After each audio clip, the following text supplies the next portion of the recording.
Hello everyone, welcome back to my channel, welcome back to our new blog.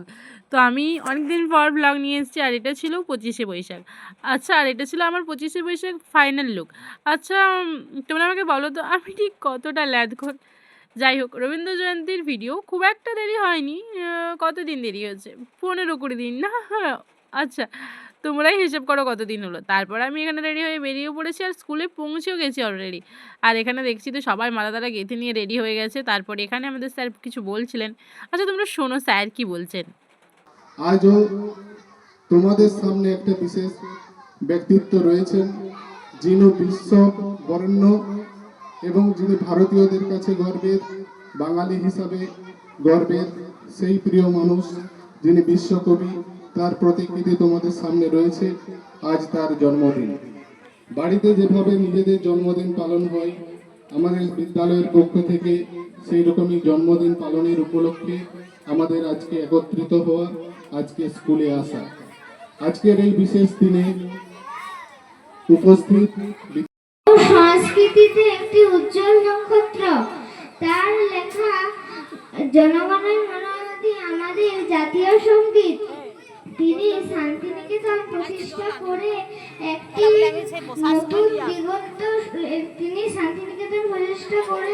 নতুন দিগন্ত সূচনা করেছিলেন। তিনি তো তারপর অদ্রি যে এখানে বক্তৃতাটা দিচ্ছিল, আপনারা তো শুনলেনই। আর ও মাঝে মাঝে একটু ভুলে যাচ্ছিলো, যার জন্য ওকে হেল্প করা হচ্ছিলো। তো তারপর আমাদের নাচের অনুষ্ঠান শুরু হয়ে গিয়েছে। এরপর একটা করে নাচ, একটা করে কবিতা।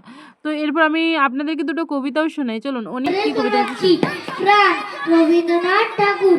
মরিতে চাই না আমি সুন্দর ভুবনে, মানবের মাঝে আমি বাঁচিবারে চাই।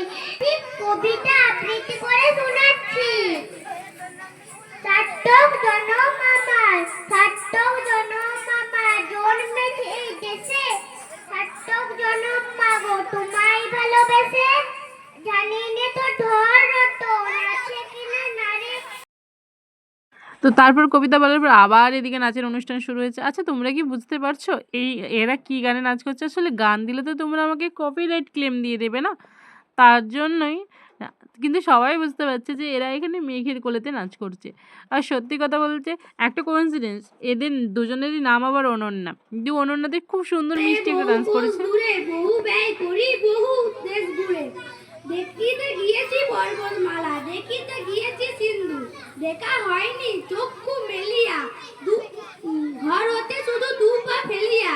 এ বাবু আমায় ছুটি দিতে বল, সকাল থেকে পড়েছি যে মেলা, এখন আমি তোমার ঘরে বসে করবো শুধু পড়া পড়া খেলা, তুমি বলছো। তো এরকমভাবে আমাদের অনুষ্ঠান চলছিল, নাচ আবার কবিতা। তারই মাঝে আমাদের শেষ অনুষ্ঠান ছিল এই নাটকের অনুষ্ঠান। সত্যি বলতে সমাজকে একটা বার্তা দেওয়ার চেষ্টা করেছি।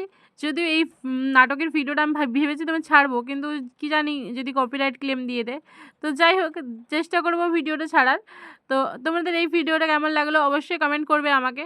আর নাটকের ভিডিওটা আমি তো অবশ্যই শেয়ার করব। আর সবার শেষে ছিল মিষ্টি মুখের ব্যবস্থা। স্যার এখানে বোঁদে নিয়ে এসেছিলেন, আর সবাইকে বোঁদে দেওয়া হয়েছিল। যারা যারা এসেছে, শুধু বাচ্চাদেরকে নয়, গার্জেন বাচ্চারা সবাই, আমরা সবাই মিলে খুব ভালো এনজয় করেছি। তো thank you everyone, thank you so much আমার ভিডিওটা দেখার জন্য। नहीं नहीं नहीं, सोचिए मत, सब्सक्राइब कीजिए।